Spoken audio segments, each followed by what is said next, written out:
હાલ સમગ્ર ગુજરાતમાં સ્થાનિક સ્વરાજની ચૂંટણીના પડઘમ વાગી રહ્યા છે, જેમાં કોંગ્રેસ, આમ આદમી પાર્ટી અને ભાજપના ઉમેદવારો એકબીજા પર આક્ષેપ પ્રતિ આક્ષેપ કરી રહ્યા છે. એવા જ સરદારનગરના આમ આદમી પાર્ટીના ઉમેદવારને પણ આવા જ કંઈક કડવા અનુભવ થયા છે. આવો જાણીએ તેમના ચૂંટણી જીત્યા બાદના શું વિકાસના આયોજન છે અને પ્રચાર દરમિયાન કેવા અનુભવ થઈ રહ્યા છે.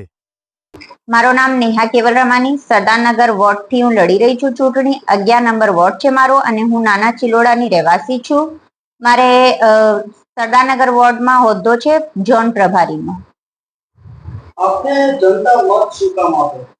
જનતા મત એના માટે આપે, અત્યારે જે રનિંગમાં સરકાર ચાલી રહી છે એ સરકાર જનતાને પાયાની સુવિધા પણ નથી આપી શકતી. આજે જે જનતા નેતાને બનાવે છે, કોર્પોરેટર બનાવે છે, એ કોર્પોરેટર છેલ્લા 5 વર્ષથી જનતાને પાયાની સુવિધા, સારું પાણી નથી આપી શકતો, ગટરની સુવિધા નથી, રોડ રસ્તાની સુવિધા નથી.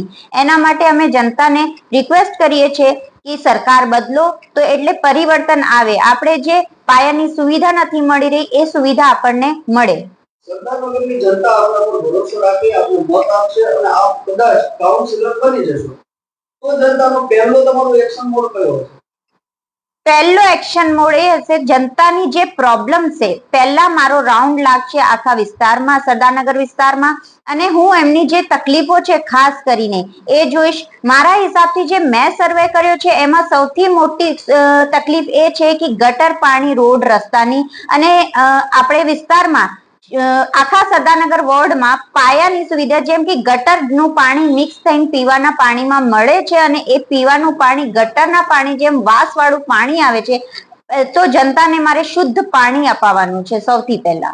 સરદારનગરમાં આરોગ્ય બાબતમાં શું સવલતો અત્યારે છે અને આપના પક્ષમાં આપ ઉમેદવાર તરીકે છો અને આપ કાઉન્સિલર બનશો તો શું સુવિધા આપશો આરોગ્યમાં? અત્યારે આરોગ્ય આપણું એટલું મજબૂત નથી.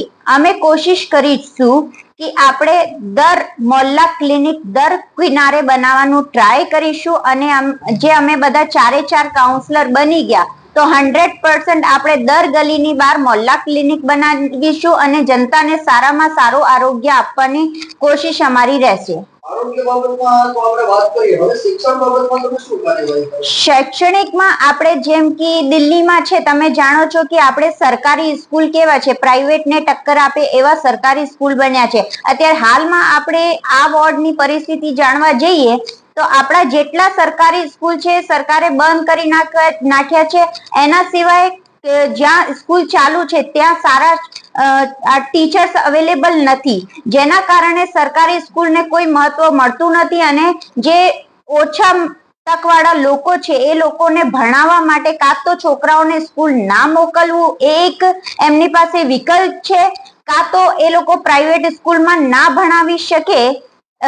જેની પાસે એટલી પૈસા નથી, જેની પાસે, એ કેવી રીતે છોકરાઓને પ્રાઇવેટ સ્કૂલમાં ભણાવે, જેના કારણે લોકો બાળકોને અભણ રાખી રહ્યા છે. તો અમે જેમ અમારી દિલ્હીમાં સરકાર હતી અને જેવી સુવિધા આપણે ત્યાં સરકારી સ્કૂલની આપી છે એવી સુવિધા આપણે અહીંયા કરીશું. અમે ઈચ્છીએ છીએ કે જનતામાં જે નીચા વર્ગ છે, જે આપણા બાળકોને નથી ભણાવી શકતા, જે એટલું કમાવતા નથી કે પોતાના બાળકોને સારી સ્કૂલમાં શિક્ષણ આપી શકે, તો આપણે ટ્રાય કરીશું કે એવા સારા સ્કૂલો બનાવીએ કે આ પ્રાઇવેટ સ્કૂલો બંધ થઈ જાય અને સરકારી સ્કૂલો પ્રાઇવેટનો કામ કરે.